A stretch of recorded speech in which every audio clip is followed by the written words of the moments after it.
Boa noite, irmãos. Uma alegria para mim estar aqui. Eu gostaria de, em primeiro lugar, agradecer a equipe do Ministério Fiel e também os irmãos em Cristo aqui de São Luís pela receptividade, pelo amor com que sempre tratam os servos e ministros da palavra. E eu me sinto privilegiado de poder estar com vocês neste lugar. Eu quero explicar a vocês qual é a proposta dessa primeira palestra, dessa primeira palavra nesta noite. E já vou dizer de cara que vai ser mais aula do que sermão. Se você gosta mais de sermão, espera amanhã ou daqui a pouco. Acho que o pastor Leandro vai poder expor com mais clareza algumas coisas. Mas eu achei que era importante, num ano em que nós celebramos os 500 anos da Reforma Protestante, começar esse encontro com uma espécie de aula. Então, eu quero aqui caminhar com vocês em alguns tópicos que são simples, mas ao mesmo tempo importantes para nós entendermos a Reforma Protestante de uma maneira bem introdutória, é verdade, mas usando os famosos slogans ou lemas, né? Os 5 solas, como já foi mencionado aqui, e eu vou trabalhar com eles. Mas antes vamos falar com Deus, vamos orar mais uma vez e depois eu inicio essa palestra. Pai Santo, nós estamos aqui com o privilégio de relembrar a fidelidade de servos teus no passado, quando descobriram verdades na tua santa palavra. E nós pedimos que o resultado disso não seja celebração desses servos, mas amor maior pelo Senhor. Pedimos que o teu povo se encante cada vez mais com a verdade presente na tua escritura, no teu escrito sagrado, e sejam anunciadores dessa palavra por todo o canto dessa terra. Pedimos a tua bênção sobre esta palestra e pedimos que tu nos conduzas a refletir histórica e teologicamente sobre coisas que dizem respeito à tua igreja. Oramos em nome de Cristo, amém. Eu já quero começar a dizer uma coisa que alguns de vocês talvez não saibam. Você já deve ter ouvido algumas vezes a ideia de que a reforma teve 5 lemas, né? Slogans famosos, os chamados solas. Então, sola Scriptura, sola fide, sola gratia, solus Christus e soli Deo gloria. São termos latinos que eu vou explicar daqui a pouco nessa palestra. Mas eu quero começar dizendo que esses slogans são uma coisa recente. Eles não eram lemas da época da reforma. Na verdade, eles são uma espécie de estruturação pedagógica que surgiu pouco mais de 50 anos atrás. Mas a gente fala como se fosse uma coisa assim tão conhecida e tão comum que parece que os nossos parceiros de 100 anos atrás falavam, então, 5 solas. E você dizia, é verdade, os 5 solas. Não é bem assim. Na verdade, tudo aquilo que eu vou falar nessa noite, dentro desses slogans, eram conhecidos, eram propagados naquela época, mas eles viraram uma espécie de resumo de algumas ênfases típicas da Reforma Protestante. Então, assim, surgiram diferentes estruturações. Por exemplo, na época da Reforma já tinha Philippe Melanchthon, que era o grande sucessor de Martinho Lutero, que usou expressões como sola fide, sola gratia. Então, 2 delas pelo menos aparecem lá, mas a gente não tem as 5 até muito recentemente, não é? No entanto, eu não quero desprezar ao trazer essa informação. Eu quero dizer a você que, embora você não encontre esses temas como nós os conhecemos lá atrás, eles viram um bom resumo de ênfases-chave do movimento protestante em oposição ao ensino da Igreja Católica Romana. Então, o que eu quero fazer nessa noite é uma proposta de um princípio organizador dos 5 solas, porque se pastor Leandro e eu vamos expor esses 5 slogans nos próximos 2 dias, né? Hoje e amanhã. Então eu gostaria nessa primeira palestra de fazer algo que fosse introdutório, mas eu queria amarrar num tema só. A minha proposta é de que o conceito de autoridade da igreja estava em jogo no início da reforma, e num certo sentido ele resume algumas das coisas que nos são ensinadas nesses 5 slogans, tá? Nesses 5 lemas famosos. Então, o princípio organizador, e esse é o título que eu dei para essa palestra, é reconceituando a autoridade da igreja. Eu quero que a gente entenda pelas lentes desses 5 lemas, como é que a igreja foi vista de uma forma um pouco diferente, mas na verdade voltando a princípios que tinham sido esquecidos. Então, a autoridade da igreja existe, ela é real, mas ela é uma autoridade que não é intrínseca à igreja. Tem vezes que ela perde, porque ela é derivada de quem tem autoridade em si mesmo. Então a gente vai falar por exemplo, de autoridade que é do Senhor, é derivada da palavra do Senhor, ou da salvação que nós temos em Cristo. Todas essas expressões de autoridade têm a ver com os 5 solas. Então, quando a reforma eclodiu, quando ela surgiu, no século XVI, a gente pode dizer que houve um rompimento com algumas autoridades conflitantes. Por exemplo, uma das coisas que os reformadores fizeram foi romper com o peso que a tradição oral tinha em relação às escrituras. Autoridades conflitantes. Mas houve também resgate de uma autoridade dita infalível, a Escritura Sagrada. Houve também continuidade de autoridades secundárias, por exemplo, os pais da igreja, que foram chamados como uma espécie de resgate. Então, eu quero trabalhar nos próximos minutos essa ideia dos 5 solas à luz do conceito de autoridade da igreja. Então, eu tenho o seguinte esboço da palestra: 3 pontos maiores, e eu vou colocar vários subpontos. Então, se você acompanhar aí no slide, vai ficar mais fácil para você saber onde é que eu estou no decorrer dessa aula, tá? Então, os 3 pontos da palestra dessa noite. Primeiro, Lutero e Calvino sobre a autoridade da igreja. Então, primeiro eu quero mostrar como os 2 reformadores mais renomados trabalharam na mesma época, inclusive no mesmo ano, publicando sobre um tema de autoridade que a tradição da igreja tinha em relação ao ensino bíblico. Então, Lutero publicou um livro chamado Sobre os Concílios e a Igreja, e Calvino escreveu uma famosa resposta ao cardeal Sadoleto. E ambos livros trabalham com a ideia da autoridade da igreja em relação ao ensino bíblico. Então eu vou trabalhar nessa primeira parte um pouco do que esses 2 reformadores disseram sobre a autoridade da igreja, tá? Segunda parte da nossa palestra é uma olhada rápida num exemplo bíblico semelhante à reforma protestante. E eu quero pegar a reforma do rei Josias, tá? Na verdade, nós não vamos estudar esse texto delongadamente, eu não tenho condições de expor aqui os 2 capítulos, mas eu quero mostrar como, em aspectos muito curiosos, as propostas de reforma de Josias eram bem semelhantes àquilo que os reformadores estavam propondo, mostrando que o que eles estavam propondo não era uma inovação, na verdade era um resgate de uma coisa que já tinha sido feita há milênios atrás, porque entre Josias e reforma protestante é chão, hein?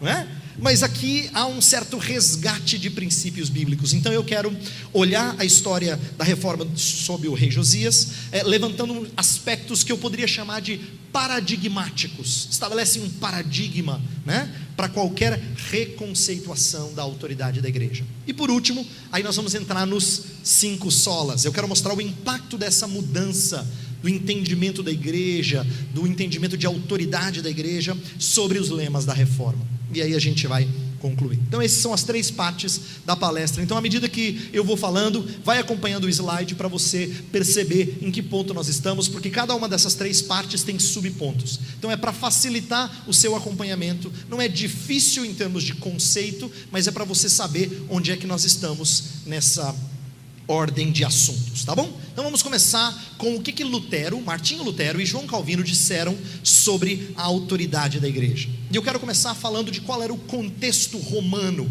isto é, o contexto da igreja católica apostólica romana, no final da Idade Média, que proporcionou uma reação da reforma protestante, e especificamente o contexto dos 2 livros, o de Lutero e o de Calvino.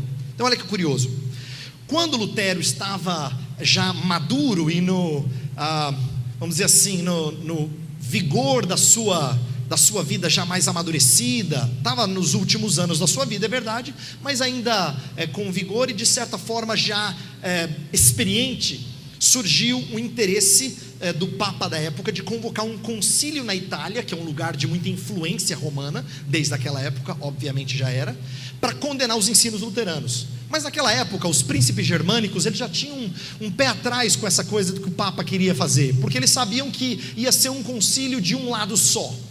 Então eles, receosos com isso, irrequietos, eles acabaram se beneficiando do que Lutero fez. Lutero, ele aproveitou o crescente interesse por um concílio, e ele resolveu examinar como os concílios do passado funcionaram, que autoridade foi atribuída a eles, e se eles eram um instrumento viável para uma nova reforma da igreja. Lembra que o conceito de reforma, ele extrapola a chamada reforma protestante. Então ele estava avaliando se a ideia de convocar um concílio, uma reunião ecumênica no sentido de grande, abrangente, se ela seria interessante para mudanças na igreja.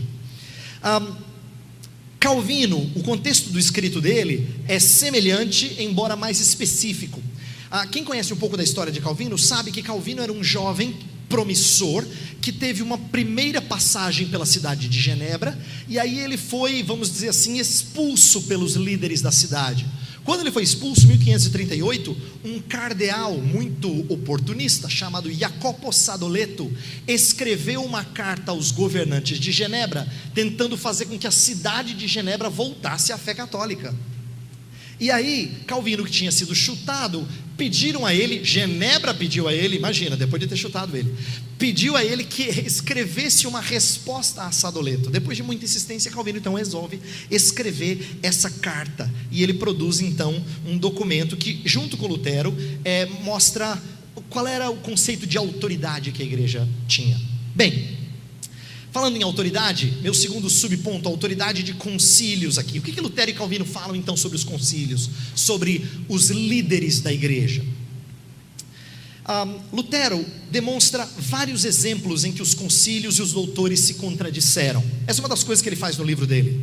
Ele pega assim vários momentos da história em que ele percebe que há contradições de conceitos, de tal forma que ninguém podia dizer há um consenso doutrinário. Ele mostra que havia contradições entre decisões de um concílio aqui, de um concílio acolá, além do que havia alguns decretos conciliares que não eram mais seguidos. Então ele mostra como os concílios têm uma autoridade não tão grande assim, muito inferior à autoridade maior da parte de Deus. Bem, Calvino faz algo parecido, só que ele não está falando de concílio de maneira geral, ele está falando da carta desse cardeal Sadoleto, que estava tentando trazer Genebra de volta para a fé católica. Então, uma das coisas que Sadoleto escreve na carta, esse bispo católico, esse cardeal, ele fala assim: olha, cuidado com aqueles que têm ensinado inovações. Aí Calvino fala assim: olha, é inovação para quem não conhece, porque na verdade eu estou resgatando uma coisa conhecida no passado. O que Calvino estava defendendo é que quando a gente volta para alguma coisa que não é genuinamente nova, mas que tem fundamento nas escrituras e no ensino de pais anteriores, nós não podemos chamá-la de nova.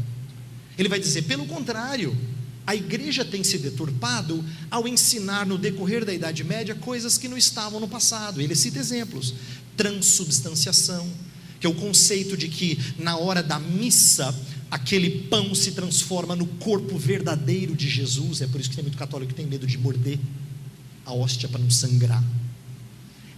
Essa cultura católica presente no Brasil é resultado desse tipo de doutrina que tem séculos, mas que Calvino vai dizer assim: isso é inovação, isso não estava no começo da igreja cristã. Outro exemplo que ele cita é a confissão lá para o padre, né, e a absolvição privada. Ele disse isso não era prática comum no passado. A ideia do purgatório, a intercessão dos santos, pontos que ele levanta para mostrar que a autoridade de concílios é uma autoridade repleta de falhas. E esse vem a ser um conceito bem protestante. Protestantes não tem problema com líderes, mas ele sabe que líderes são falhos. Ele não tem problema com concílios, dizendo, isso aí é coisa de homens. Mas ele entende que concílios são falhos. Então o que ambos alegam nas suas obras é que deveria haver um cuidado para com a autoridade e o peso que esses concílios tinham. Outro assunto que eles também tratam é a autoridade de oficiais. A autoridade de oficiais. De acordo com Lutero, a decisão de um concílio não é válida porque ela foi feita por certas pessoas. Isso era uma ideia muito comum no catolicismo daquela época. A sucessão apostólica. A ideia de que um bispo tem autoridade porque ele recebeu lá atrás Pedro recebeu de Jesus, e essa autoridade é passada de mão em mão. Então depende da pessoa. E Lutero vai dizer não, A decisão de concílio não é válida porque foi feita por certas pessoas, ela só é válida se ela estiver em harmonia com a palavra. Nesse sentido, a autoridade de um concílio não difere de um pastor ou de um professor que seja apto. É curioso isso, porque Lutero passa a levantar algo que era muito temeroso para a Igreja Católica Romana na época. Dizer assim que tanto um concílio quanto um pastor fiel à palavra tem o mesmo peso. Mas como assim? Um concílio é um concílio. Lutero vai dizer, não, ambos são servos da palavra. Se a palavra é proferida com fidelidade, está aí a autoridade. Calvino apela para o seu ofício de pastor. Isso é uma coisa curiosa. No seu escrito, ele ainda era muito jovem, cerca de 30 anos. Ele apela para o seu ofício de pastor e doutor para legitimar sua atividade de reforma. Ele quer dizer assim, gente, eu não estou fazendo isso só porque eu sou um crente em Jesus Cristo. E eu não estou fazendo isso porque eu tenho algum tipo de direito de investigação particular das Escrituras, embora essa tenha sido uma ênfase da reforma. Mas ele quer dizer, não, eu tenho um ofício a cumprir. Eu sou mestre da palavra. E como mestre da palavra, como pastor, eu preciso ser um fiel transmissor da mensagem apostólica. Essa é uma coisa muito curiosa, em que os reformadores mudaram o conceito de apostolicidade. Você vê, na época da reforma, antes dos reformadores ensinarem essas coisas, chamar a igreja de apostólica significa que ela tinha recebido o bastão diretamente dos apóstolos. Então, eles falavam de autoridade baseada em sucessão de liderança. Era como se um líder dissesse assim, então agora eu vou passar o bastão de autoridade para você. Aí um pegava, aí no outro século transmitia para outro, e aí ia recebendo até que alguém dissesse assim, não, eu tenho uma ligação direta com os apóstolos lá atrás. O que Calvino vai dizer é que a sucessão que Deus faz que nós tenhamos com o ensino apostólico é uma sucessão de fé, não de pessoas. É por isso que pessoas de famílias diferentes, de raças diferentes, de povos diferentes, são inseridos no povo de Deus e continuam a sucessão apostólica. Por quê? Porque eles ensinavam a doutrina dos apóstolos. Essa é a ideia.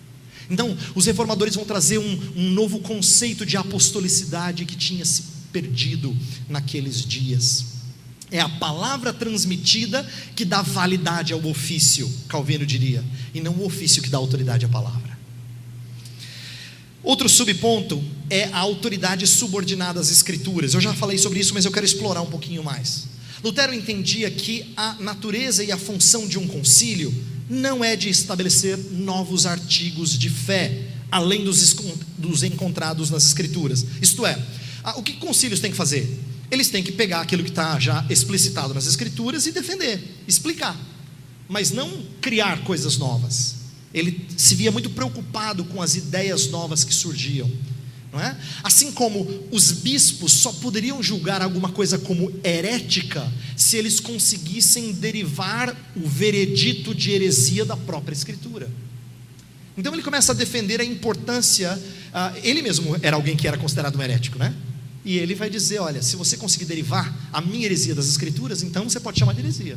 É isso que ele está querendo dizer.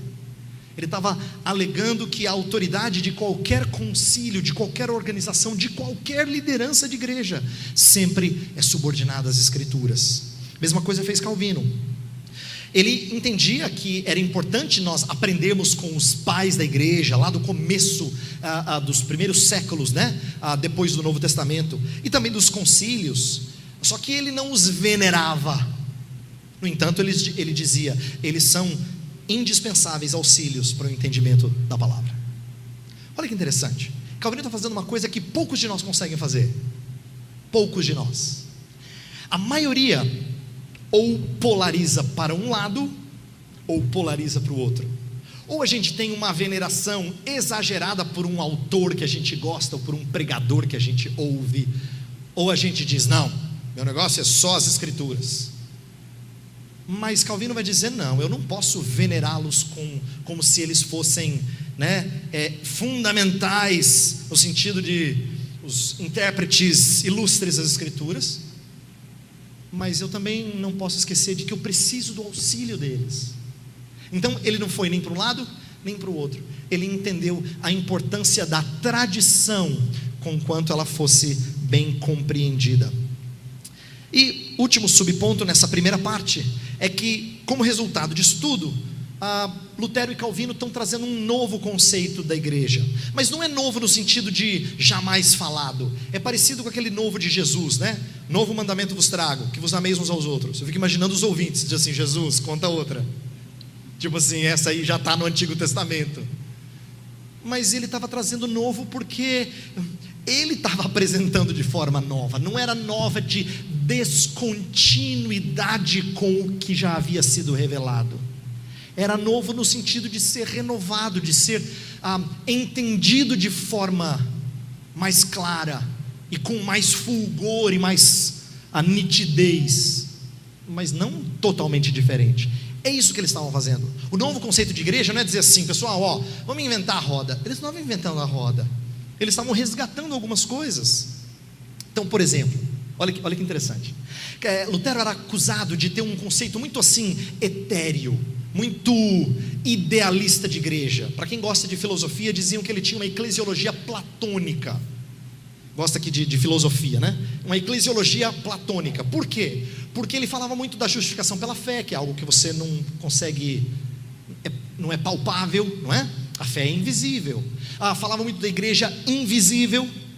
E aí, para se defender dessa acusação, ele vai dizer assim: não, peraí, é verdade que eu falo da justificação pela fé, ela é importante na minha pregação. É verdade que eu falo da igreja invisível. O que é esse conceito? É a ideia da igreja que só Deus vê. Eu não vejo, mas Deus sabe quem realmente é dele. Essa é a ideia de igreja invisível. Mas o que Lutero vai dizer? Ele diz: não, peraí, nós temos sinais bem visíveis da igreja. Quer ver? Quando é que você enxerga a igreja? Quando você vê uma assembleia de santos. E por santos ele não quer dizer gente perfeita, ele quer dizer gente perdoada, né? Gente perdoada. Quando você vê pregação da palavra, que ele considerava a evidência mais clara da presença da igreja. Quando você vê batismos e ceias, né, sendo ministradas, a ministração dos sacramentos. Quando você vê exercício da disciplina. Quando você vê líderes sendo ordenados, né, oficiais. Quando você vê orações. Ele diz: tem várias maneiras da igreja se tornar visível. Então Lutero queria dizer: vocês me atacam de ter uma igreja idealista? Não, minha igreja é bem pé no chão. O pessoal ora, ouve a Bíblia, fala com Deus, não é? Exerce disciplina, toma ceia juntos, e proclamamos que todos somos pecadores que carecem do perdão de Deus. Essa é a visibilidade da igreja, e ela tem que ser visível. Calvino também tinha algo muito precioso em relação a conceitos muito fortes no catolicismo romano sobre igreja. Muitos deles falavam sobre igreja como sendo a mãe dos fiéis. Esse era um conceito muito forte de igreja na Idade Média. E Calvino não vai rejeitar isso totalmente, mas ele vai dizer: é mais do que isso. Ela não é só mãe no sentido de nutrir, mas ela é escola que conduz à verdade. Mas o conceito predileto de Calvino, e eu amo essa ideia dele, ele fala assim: sabe o que é a igreja? É a comunhão dos fiéis. Por que essa ideia é tão linda? Porque ela quebra com hierarquia. É gente no mesmo nível, não tem tablado, não tem diferença, é gente no mesmo nível, é gente que, como fiéis, são conduzidos à comunhão em Cristo Jesus, por obra do Espírito Santo.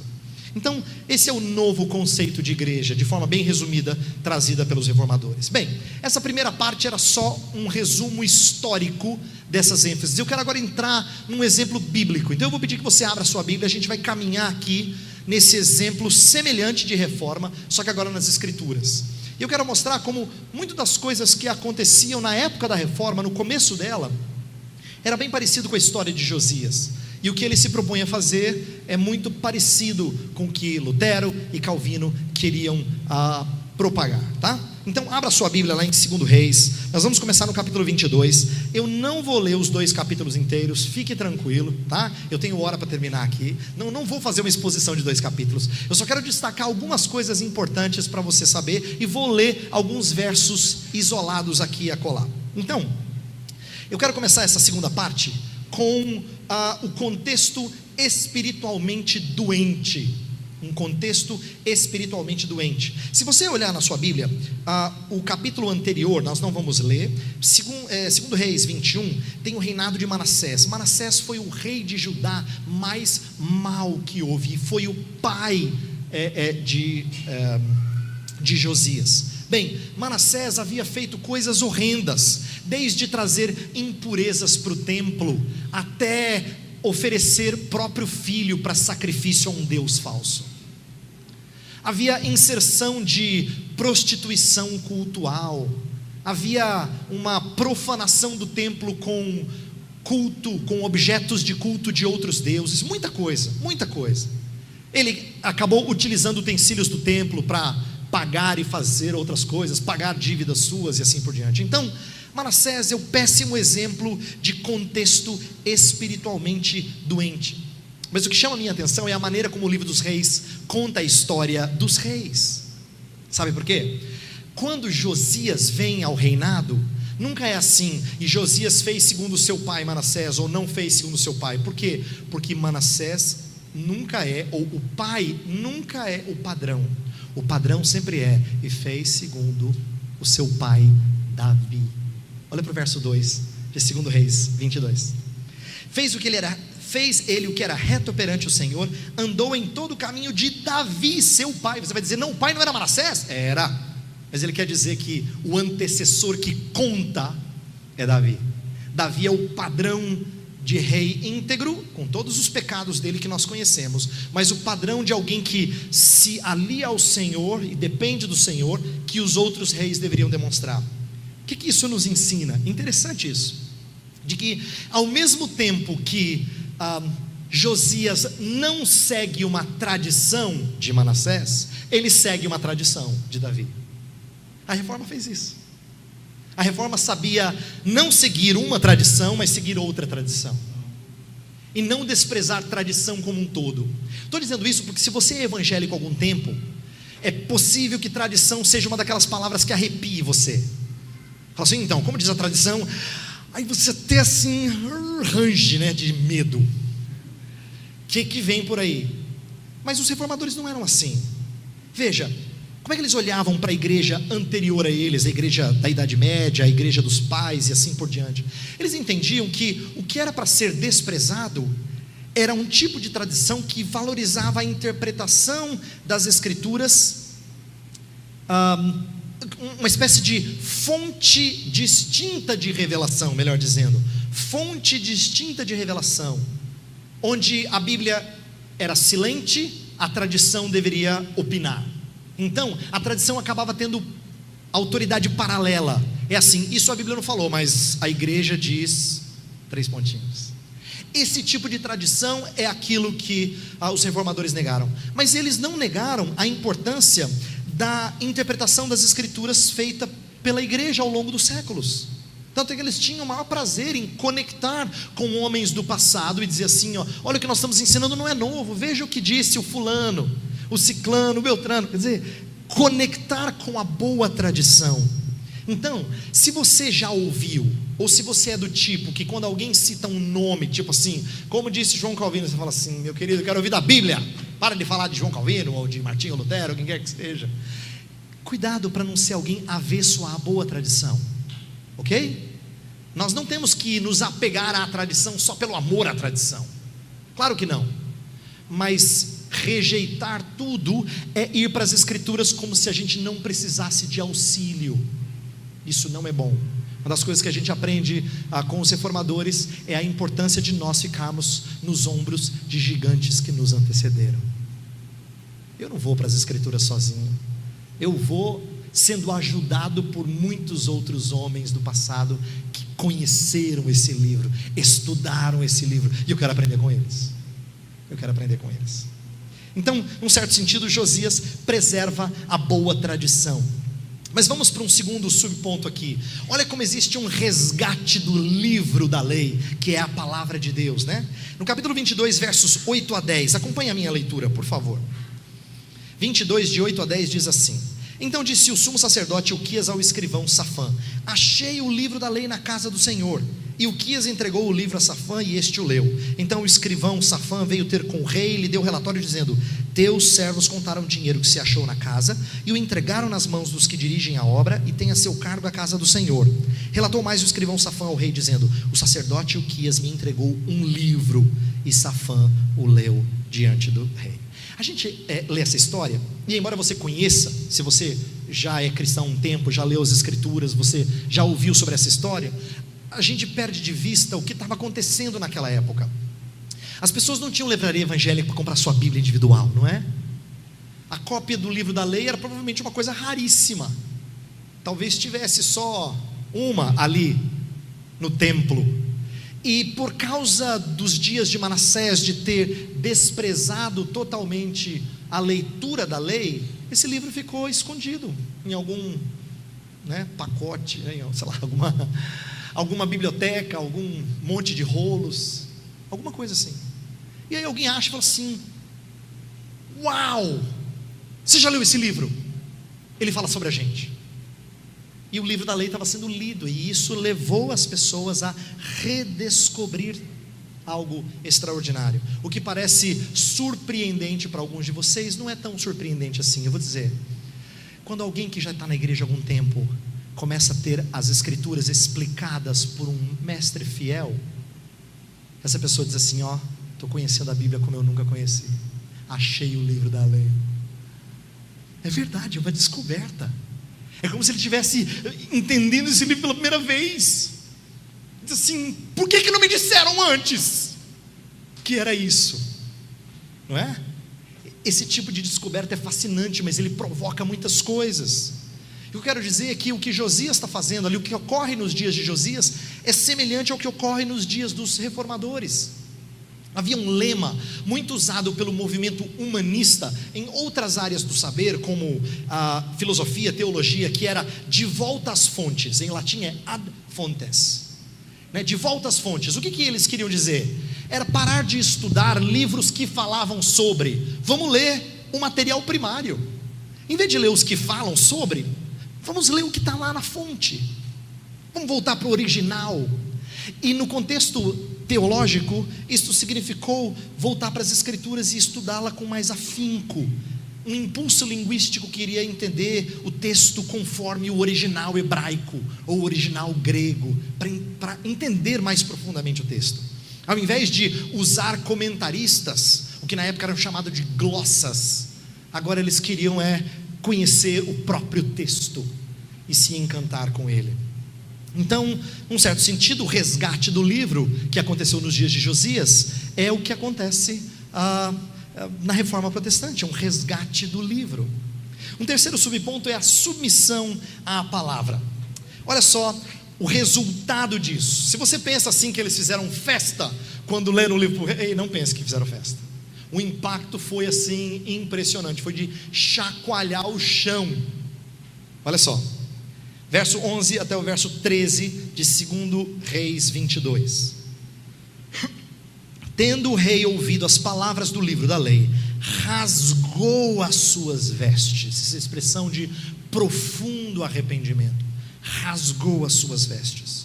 Ordenou o rei a Ilquias, o sacerdote, a Aicão, filho de Safã, a Acbor, filho de Micaías, a Safão, o escrivão, e a Asaías, servo do rei, dizendo: ide e consultai o Senhor por mim, pelo povo e por todo o Judá, acerca das palavras deste livro que se achou, porque grande é o furor do Senhor que se acendeu contra nós, porquanto nossos pais não deram ouvidos às palavras deste livro, para fazerem segundo tudo quanto de nós está escrito.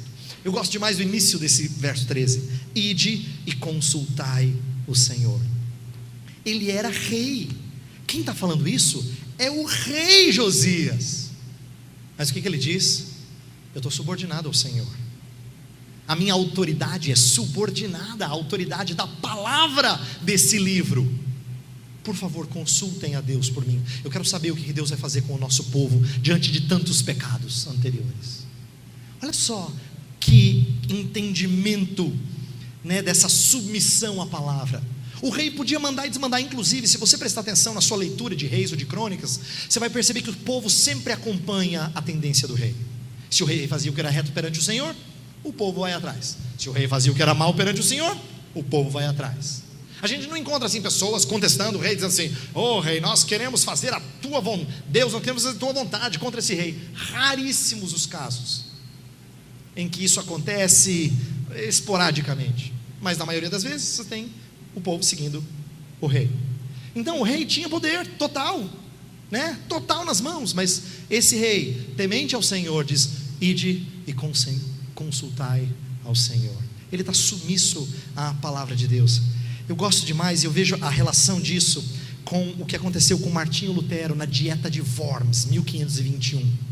A Dieta de Worms foi um encontro no qual muitos líderes foram reunidos para, dentre outras coisas, exortar Lutero a negar tudo que ele tinha ensinado até então. Estava no começo da reforma, mas Lutero já tinha chacoalhado muita gente, e ele é colocado diante de uma situação em que ele tem que dizer: eu me arrependo de tudo que eu escrevi. Tudo bem, Lutero, então agora a gente não expulsa você da igreja. Mas Lutero fala uma frase famosa que virou uma espécie de lema de tudo aquilo que ele ensinou. Ele falou: a não ser que eu seja convencido pelas Escrituras, pela palavra, a não ser que eu não vá contra a minha consciência, que ele fala que não é bom ir contra a consciência, eu vou permanecer onde eu estou. É aqui que eu fico. É aqui que eu fico. Essa frase, por mais que ela seja simples, ela vem num contexto de tremenda perseguição, que poderia significar ali a própria vida dele. Mas ele diz: a não ser que eu seja convencido pelas Escrituras, eu fico aqui, eu permaneço onde eu estou. Isso é submissão à palavra. Submissão à palavra não é ser arrogante, é ser humilde servo dela. É isso que você precisa entender. Convicção não pode ser fruto de arrogância, tem que ser fruto de quem se submete à veracidade da palavra. Se é isso que ela diz, eu preciso me submeter a ela, então eu tenho que proferi-la com convicção. Não é arrogância, é humildade. Falando em humildade, o próximo subponto fala da reforma que pressupõe arrependimento. 2 Reis 22 versos 19 e 20 dizem assim: porquanto o teu coração, isso aqui é a palavra da profetisa em resposta à consulta que o rei fez. Ela diz assim: porquanto o teu coração se enterneceu e te humilhaste perante o Senhor, quando ouviste o que falei contra este lugar e contra os seus moradores, que seriam para assolação e para maldição, e rasgaste as tuas vestes e choraste perante mim, também eu te ouvi, diz o Senhor. Pelo que eis que eu te reunirei a teus pais, e tu serás recolhido em paz à tua sepultura, e os teus olhos não verão todo o mal que hei de trazer sobre este lugar. Então levarão eles ao rei esta resposta. O que está acontecendo aqui? Deus falou assim: por causa da tua humilhação, eu não vou trazer juízo nos teus dias. Por causa da tua humilhação, eu não vou trazer juízo nos teus dias. A ideia de arrependimento é preciosa em toda a Escritura. Todas as vezes que um rei queria renovar a aliança com o Senhor, isso pressupunha quebrantamento, arrependimento. E eu quero que você compreenda o seguinte: reforma não acontece se não tiver arrependimento. Inclusive, uma das coisas que chamou a minha atenção lá atrás, quando eu comecei a estudar pela primeira vez as 95 teses, é que a primeira das 95 diz assim: nosso Senhor e Mestre Jesus Cristo, em dizendo arrependei-vos, afirmava que toda a vida dos fiéis deve ser um ato de arrependimento. E assim começa as 95 teses. Toda a vida dos fiéis deve ser um ato de arrependimento. Arrependimento pressupõe, ou melhor, reforma pressupõe arrependimento. Lutero estava vendo uma corrupção generalizada, e o que ele queria era reformar a igreja, mas isso exigia arrependimento. E isso acontece na nossa vida também. Não pode haver, como não podia haver nos dias de Josias, um mero medo das consequências. Isso acontece com um outro rei, Saul. Saul desobedece o Senhor. Samuel, o profeta, chega diante dele, o confronta, e aí Saul fala assim: ora para o seu Deus, para que isso que você falou não aconteça conosco. Saul está tão distante do Senhor, que ele fala para o seu Deus, Samuel. Samuel vem confrontá-lo, e ele tem medo das consequências. Muitas vezes as pessoas têm medo das consequências, elas não têm tristeza de alma porque feriram a santidade do Senhor. Isso é muito diferente nas Escrituras, tá? Alguns diriam assim, tem momentos que eles falam assim: arrependimento não é o que o Judas experimentou, é aquilo que Pedro experimentou, a tristeza, a frustração de ter desonrado o Senhor da sua vida. Último subponto dessa segunda parte, nós vamos para a última: autoridade subordinada às Escrituras para reformar. Capítulo 23, os versos 4 até o 23, eu não vou ler tudo, fala de vários aspectos em que as Escrituras nortearam vários atos de reforma. E você vai perceber agora que muita coisa que eu falei de Lutero e Calvino repete aqui. Tudo que eu falei na primeira parte, várias coisas que eu falei na primeira parte. Por exemplo, no versículo 4 a gente tem uma confirmação da autoridade dos oficiais, aqueles que são fiéis. Quem é fiel, esse continua tendo autoridade. Versículo 4, Josias encomenda então os oficiais. Olha só, o rei ordenou ao sumo sacerdote Ilquias e aos sacerdotes da segunda ordem, aos guardas da porta, que tirassem do templo do Senhor todos os utensílios que se tinham feito para Baal e para o poste ídolo e para todo o exército dos céus, e os queimou fora de Jerusalém, nos campos de Cedron, e levou as cinzas deles para Betel. Quer dizer, ele deu essa ordem para quem era oficial. Lembra que Calvino e Lutero falaram da ideia da autoridade dos oficiais, mas sempre uma autoridade subordinada à palavra. Acontece aqui uma autoridade de oficiais fiéis. Mas não tinha só oficiais fiéis, tinha oficiais infiéis, para mostrar que o que traz autoridade a um oficial não é o fato de ele ser oficial, e sim fidelidade às escrituras.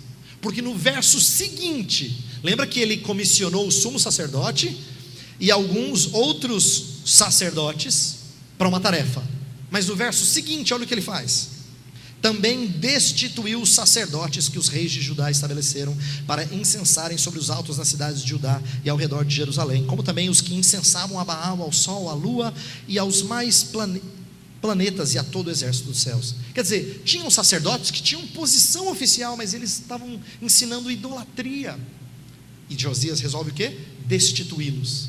Então, a autoridade de um oficial está na veracidade daquilo que ele faz, é calcado na palavra, antes do que na sua posição. Mesma coisa no versículo 8, fala que aos sacerdotes que trouxe da cidade de Judá, que profanaram os altos, também foram destituídos. Então existe aqui um cuidado de limpar de maus líderes, uma reforma sempre limpa de maus líderes.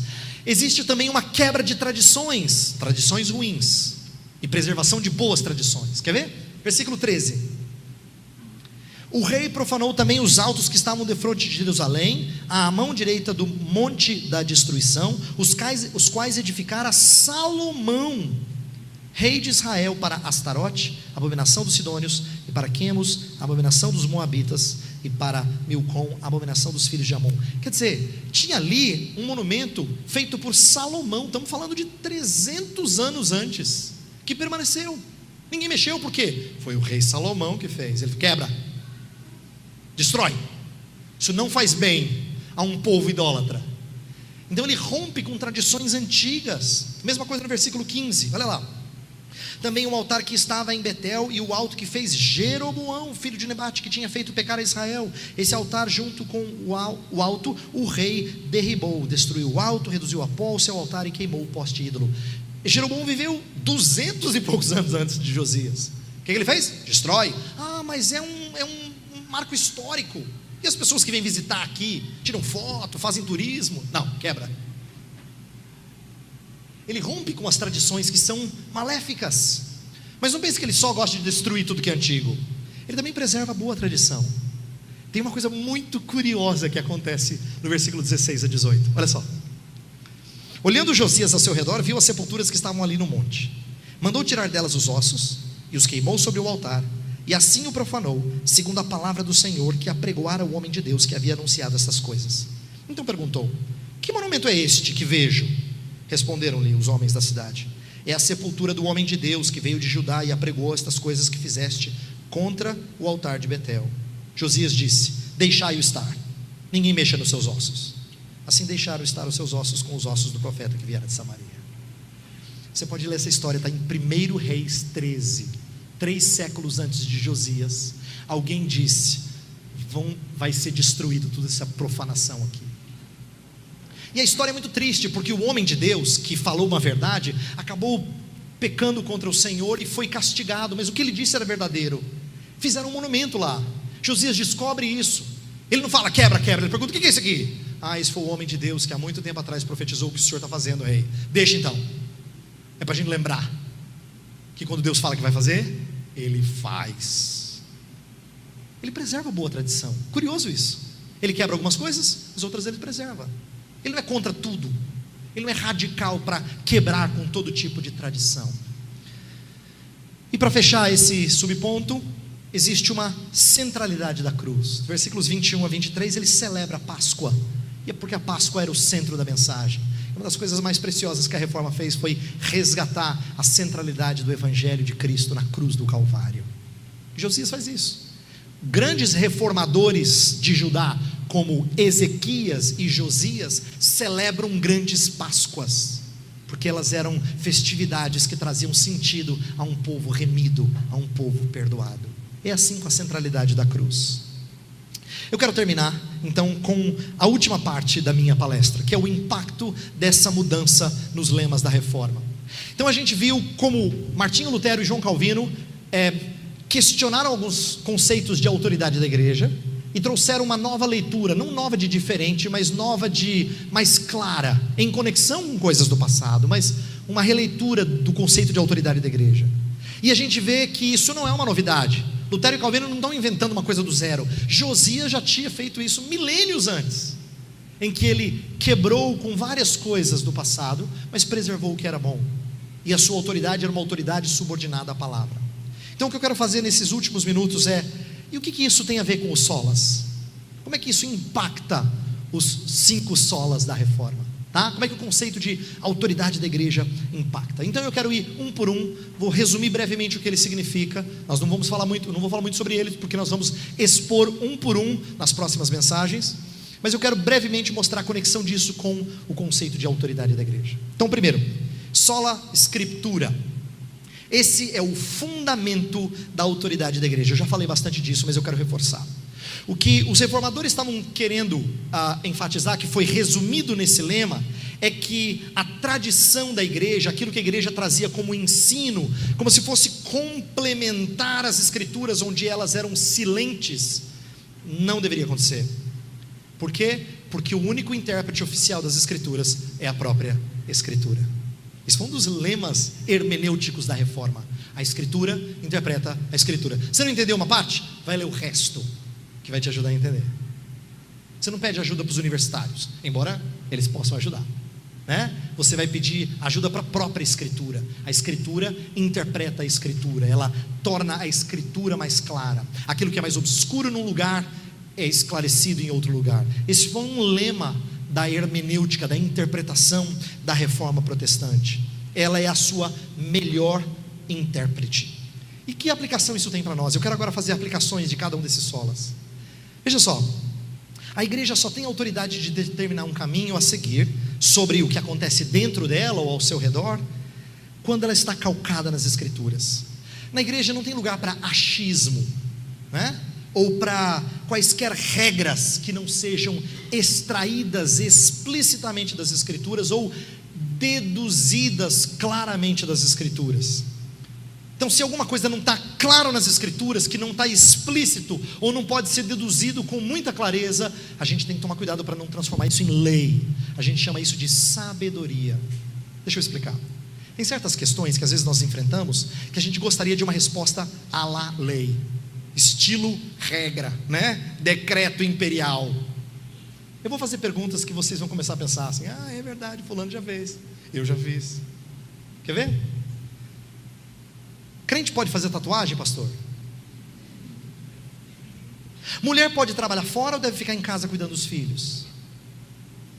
Há coerência entre cristianismo e certas posições políticas? É recomendável cantar apenas textos bíblicos? Por que eu estou fazendo essas perguntas? Cada uma delas não tem uma resposta do tipo assim: é claro, já leu 2 Coríntios? Não é assim. Tem muita coisa que nós temos dúvida, que você às vezes não consegue dizer explicitamente, está nas escrituras isso, ou você consegue derivar e é óbvio que a resposta é esta. Às vezes tem conceito que a gente diz assim: olha, pelo que eu conheço as escrituras, eu julgo que seja mais sábio esse caminho. Mas quando eu falo eu julgo que é mais sábio, eu não determino, porque a igreja não tem autoridade para determinar o que não está determinado como lei, como regra. Eu não posso dizer que alguma coisa é pecado quando a escritura não diz com todas as letras que é pecado. Isso é uma coisa que a gente precisa aprender, porque nós estamos num tempo em que parece que a gente é evangélico, que a gente é protestante, mas está cheio de igreja com regra que vai além das escrituras. Está cheio. Mas isso é usurpar a autoridade. estar debaixo, subordinado à autoridade das Escrituras, crer no sola Escritura e dizer: eu só posso dizer que uma coisa é pecaminosa se as Escrituras me dizem que é pecaminosa, senão eu vou dizer a partir de sabedoria que eu tenho aprendido. Eu tenho deduzido isso das Escrituras, mas eu digo com muito temor. Há vários aspectos do ministério pastoral que pastores compartilham, mas eles não têm autoridade para dizer: você está errado. Eles dizem: olha, eu tenho inclinação para esse conceito. Esse tipo de humildade deveria ser entendida como sola Escritura. Eu só posso afirmar que alguma coisa é de fato santa ou pecaminosa, recomendável ou não, se as Escrituras me dizem com todas as letras, ou se eu deduzo claramente dela. Segundo dos solas, sola fide. Se sola Escritura é o fundamento da autoridade da igreja, é o que está, no alicerce, sola fide é o instrumento da autoridade da igreja. É um instrumento da autoridade da igreja. Por quê?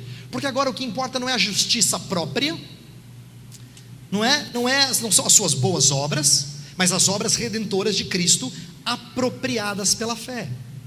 É verdade que o catolicismo romano também falava da obra de Cristo. É claro, não pense que o católico fala assim: não, vocês protestantes creem que Jesus salva, a gente crê que tem as nossas obras. Não, nenhum católico defende isso. E não defendia também. Ele tentava, pelo menos parecia tentar, honrar a Cristo. Mas eu quero que você entenda que a diferença que os reformadores estavam propondo em relação ao ensino católico romano não é mera semântica. Veja por quê. Deixa eu fazer uma pergunta que pode ajudar você a compreender. Como é que você gostaria de ser avaliado por Deus e pelos homens? Pela quantidade de justiça divina que há em você, ou pela justiça divina atribuída a você? Como é que você gostaria que as pessoas te vissem? Pelo que você é em Cristo, ou por quão santo você é aqui dentro? Se você for honesto, você vai dizer: pelo que eu sou em Cristo, pastor. Porque se eles soubessem o que acontece aqui dentro, eu ia ficar com uma vergonha. Então, como é que você quer ser julgado? Pelos homens e por Deus? Pela justiça que há dentro de você, ou pela justiça que é atribuída a você, creditada a você? É isso que os reformadores queriam dizer quando eles falavam assim: gente, é só fé mesmo, é só fé para a gente se apropriar da justiça de Cristo. Agora veja por que isso é importante para a autoridade da igreja. Por que você, e agora você, eu vou dizer, na verdade vamos falar no plural, por que vocês se apresentam diante de Deus todo domingo lá, ousados que são, para louvar o santo, santo, santo, se vocês viveram uma semana pífia de vida cristã? Como é que você tem coragem? Você já viu os homens de Deus, quando eles se apresentavam diante de Deus, o que acontecia? Eles não falavam assim: Senhor, tudo bem, que prazer. Não, ninguém falava assim. Todo mundo queria morrer, fugir, sumir, enfiar a cabeça no buraco. Ai de mim, estou perdido. Sempre era um clamor desse tipo: vou morrer. Sempre era assim. Porque quando eles se deparavam com a santidade de Deus, isto lhes incomodava. Mas diante desse incômodo, como é que eles ainda assim se apresentavam diante de Deus? Porque Deus os recebia, não baseado na justiça deles, mas na justiça do próprio Deus. Sabe por que você tem a coragem, a empáfia de todo domingo ir lá cantar louvores a Deus como se você fosse leal ao Senhor? É porque Deus não te considera segundo as suas próprias justiças, mas segundo as suas muitas misericórdias. Terceiro ponto, sola gratia. Se o primeiro se sola Escritura é o fundamento da autoridade da igreja, e sola fide é o instrumento da autoridade da igreja, eu diria que a sola gratia é a beleza ou a doçura da autoridade da igreja. Isso aqui é muito legal, porque a autoridade da igreja não é uma autoridade assim, sisuda, brava. Não, é uma autoridade graciosa. Isso é tão curioso, porque a maioria de nós, principalmente quem é pai, ou quem está numa posição de chefia, no trabalho, escola, onde quer que seja, você sabe que às vezes para impor autoridade você tem que falar grosso. A gente não está acostumado a pensar que autoridade e graça tem tudo a ver, mas na vida do povo de Deus tem. Essa autoridade é graciosa, ela é graciosa. Isso significa que, sola gratia significa que o peso não está nos méritos próprios. Por isso que Lutero foi contra as indulgências. né? Nós somos salvos pela graça, e pela graça com uma justiça passiva, ele dizia. Significa que nós não fazemos nada, nós não temos participação. Por isso que, de acordo com Lutero e Calvino, você não participava em nada da sua salvação. Eles não acreditavam numa salvação sinergista, em cooperação entre Deus e os homens. Pelo contrário, era totalmente monergista. Deus é quem vem nos salvar. Agora, eu quero aplicar e tentar mostrar isso a vocês, o porquê que isso é importante. Presta atenção em como a autoridade precisa ser graciosa. Uma vez eu estava aconselhando um casal, no qual havia tido problemas de relacionamentos sérios. Eles poderiam talvez ter rompido esse relacionamento, mas eu disse aos dois: como é que vocês gostariam de ser julgados? Por justiça ou por misericórdia? Qual é o fundamento do relacionamento de vocês? O que norteia o relacionamento de vocês? É justiça? Se é justiça, então a gente vai jogar na cara. É assim que um casal que se relaciona em justiça faz. Justiça, ela é cega, ela é seca, ela lança todos os pecados contra você. Ou você prefere um casamento calcado em misericórdia? Isso muda os nossos relacionamentos, inclusive dentro da igreja. Não só entre um casal, mas dentro da igreja. A autoridade da igreja precisa ser uma autoridade que o fundamento do juízo precisa ser misericórdia, graça. E isso certamente vai tornar a autoridade da igreja algo doce, algo belo. Quarto, solos Christus. Esse é o mediador da autoridade, ou o poder por detrás da autoridade.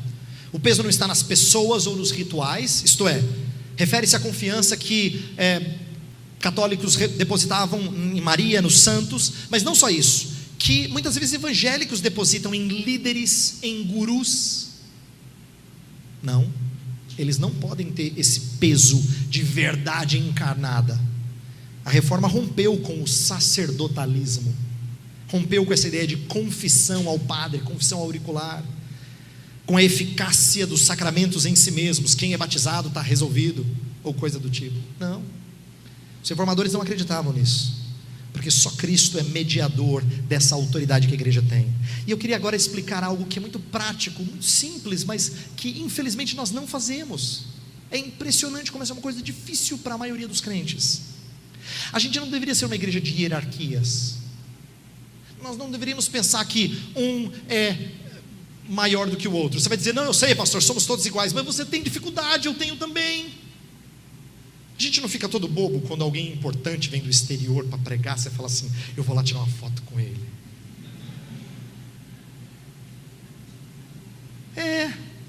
Só que isso mostra que nós às vezes esquecemos de que outros homens de Deus que pregam a palavra são santos como nós. A igreja não é a comunhão dos santos? É a comunhão dos santos. Agora, tem uma aplicação mais séria, mais difícil. Se é a comunhão dos santos, significa que você tem tanto direito de exortar aquela pessoa importante quanto ela a você, em Cristo Jesus. Mas sabe o que a gente fala? Quem sou eu, pastor? Quem sou eu? Porque a gente tem aquele conceito assim de que gente importante é só um outro importante pode fazer. Mas você lembra daquele texto que fala assim: onde 2 ou 3 estiverem reunidos em meu nome, ali estou no meio deles? Não é para reunião de oração fracassada, tá? Esse verso. Esse verso fala sobre disciplina eclesiástica. Quando 2 ou 3 estão diante de alguém em pecado, em nome da verdade de Cristo, Cristo está ali. Ele promete que o poder dele está ali. Portanto, solos Christus na vida da igreja significa que só o poder de Cristo é mediador dessa autoridade que a igreja tem, e não autoridades. E o último soli deo gloria. Esse é o propósito da autoridade da igreja. Por que a igreja tem autoridade? É para a glória de Deus. Não é pelo que os homens fazem, mas é pelo que Deus realiza em nós. Se tudo vem dele, se tudo é por meio dele, certamente tudo tem que ser para ele. Romanos 11:36. E aí, o que nós temos que lembrar é que a igreja nunca pode ser lugar de fãs ou de celebridades, mas é o lugar em que pessoas comungam com redimidos pelo mesmo Salvador, para a glória do mesmo Senhor. Deixe-me concluir, e a minha conclusão é simples. Nós estamos iniciando, nesta noite, uma celebração dos 500 anos da Reforma. Isso vai acontecer em vários lugares, não só do Brasil, mas do mundo. Nesse ano de 2017, os 500 anos da Reforma vão ser relembrados. Mas por que a gente faz isso? Não pode ser por um apego à história, como uma tradição inquestionável, ou porque a nossa igreja a gente acha que é a correta. Esse tipo de espírito iria contra o próprio espírito da Reforma. Por quê? A Reforma tinha em si o conceito de que igrejas deterioram. Então, por isso que você precisa reformar. É igual casa. Você não constrói a casa e ela fica intocável por 50 anos. Não é assim. Nesse mundo mal, igrejas se deterioram. Então o que você faz? Você reforma.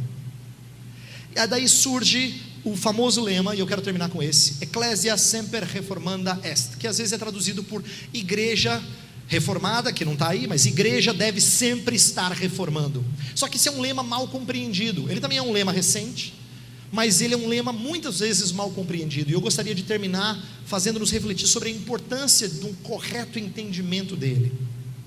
O lema costuma ser visto como se fosse uma porta aberta para inovar. Gente, igreja reformada sempre reformando, entendeu? A gente tem que mudar aqui, está muito antiquado. Não é uma licença para você reinventar a igreja. Tem gente que está querendo reinventar a igreja e adequá-la aos tempos modernos. Não é isso. Na verdade, esse lema significa que a gente deve restaurá-la ao seu propósito original. O seu propósito original constantemente é negligenciado num mundo distorcido pelo pecado. Nós precisamos sempre resgatar qual é o propósito de Deus para a igreja. Sabe aquele famoso verso que fala assim: não vos conformeis com este século, mas transformai-vos pela renovação da vossa mente? Então, esse é um verso que não está propondo uma eclesiologia nova a cada geração. Olha, você pegar esse verso para dizer assim: agora estamos numa nova geração, nós somos a geração da internet. Isso não significa reinventar a igreja. Pelo contrário, o que nós temos que fazer é, a cada geração, resgatar aquilo que as gerações têm tendência de perder. Quando fala não vos conformeis com este século, é porque a mente comumente é adaptada a um tempo pecaminoso. Por isso que ela precisa aprender qual é a boa, perfeita e agradável vontade de Deus. Qual é a vontade de Deus para a vida da igreja? É isso que nós precisamos resgatar. É isso que significa a igreja reformada sempre reformando. Ela sempre volta. Por quê? Porque ela fica velha, ela deteriora, ela estraga, ela perde o propósito. Então ela precisa de reforma para voltar ao seu propósito original. Então, se eu pudesse fazer um jogo de palavras, seria mais ou menos o seguinte: não é a fé, isto é, aquilo em que nós cremos, que é reformada, mas é a fé, isto é, a nossa confiança nas verdades, que é reformada. Não é a fé objetiva que precisa de reforma, é a nossa fé subjetiva que precisa de reforma. Constantemente nós precisamos ser reformados, mudados, reestruturados, para que a gente se apegue de novo à perfeita, boa, agradável, santa vontade de Deus. E é isso que eu espero que essa conferência e outras reflexões nos ajudem. Vamos orar, pedir que Deus nos permita sempre reformar conforme os santos propósitos da sua palavra. Pai do céu, nós te bendizemos, porque tua palavra e a história da tua igreja nos ensinam coisas preciosas sobre a necessidade de nos reformarmos à luz da tua santa escritura. Pedimos que o teu povo reunido aqui nesta noite e amanhã reflitam seriamente sobre certos aspectos, por vezes negligenciados na tua igreja. Dá que aprendamos com homens do passado, não porque nós os veneramos, mas porque eles são auxílios importantes, diria até indispensáveis para o bom entendimento das Escrituras. Mas queremos ser subordinados a ela, e queremos reforma que sempre tenha ela como fundamento, como padrão, como diretriz. Então ensina o teu povo a ter a humildade de mudar o que precisa ser mudado, sempre diante da autoridade que vem do Senhor. Oramos em nome de Cristo. Amém.